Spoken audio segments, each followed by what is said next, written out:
इबलीस जब वहां से गुजरता तो उससे मुखातिब होकर कहता कि तुम एक अजीम काम के लिए पैदा किए गए हो। फिर जब मुसाफिरी कायनात इंसान का हैवला मुकम्मल कर लेते हैं और खाक के पुतले में रूह डाल दी जाती है तो हजरत आदम अलैहिस्सलाम की तख्लीक मुकम्मल होती है।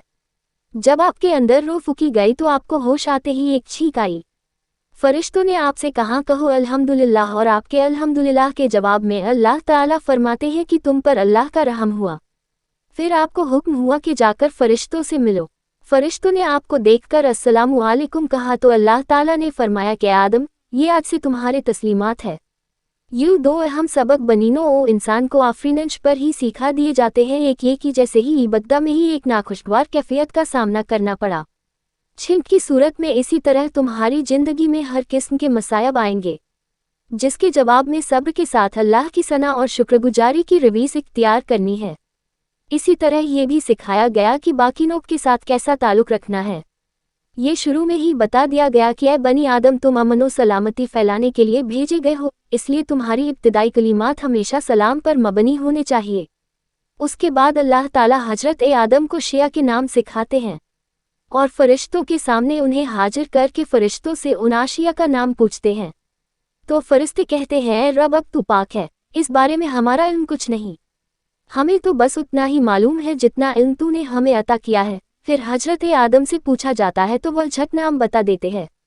अब बारी जाला फरिश्तों को मुखातिब करके कहते हैं कि क्या मैंने नहीं कहा था कि मैं वो जानता हूँ जो तुम नहीं जानते। फिर सबको हुक्म होता है कि आदम के सामने सजदे में गिर पड़ो और तमाम फरिश्ते सजदे में गिर पड़ते हैं सिवाय इबलीस के। इबलीस के बारे में हम वाकिफ हैं कि ये दरअसल जिन्नात में से था जो अपने जोहद व इबादत की बुनियाद पर इजाजी तौर पर फरिश्तों वाले काम पर फैज हो गया था।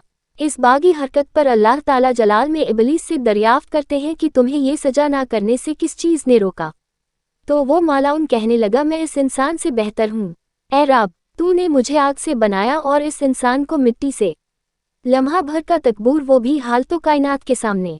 उसके तमाम किए कराए पर पानी फेर गया और वो रजील अपने मन से सिफारीग और दरबार से निकाल दिया गया। हुक्म बारी ताला हुआ, तुम उत्तर यहाँ से, तू इस लायक नहीं कि तकबूर करे यहाँ, बस बाहर निकल, तू जलील है। तो वो मलाउन रोज़ एक क़यामत तक की मोहलत यानी ज़िंदगी मांगता है जो उसे दे दी जाती है। फिर अपनी मोहलत मांगने की वजह बयान करते हुए कहता है कि चूँकि तूने मुझे गुमराह किया है, मैं भी लोगों के लिए तेरी सीधी राह पर बैठूंगा। फिर उन पर आऊँगा, उनके सामने से और उनके पीछे से और उनके दाएं से और उनके बाएं से, और तू उनमें से अक्सर को शुक्रगुजार ना पाएगा। यूँ शैतान दरबार से निकाला जाता है।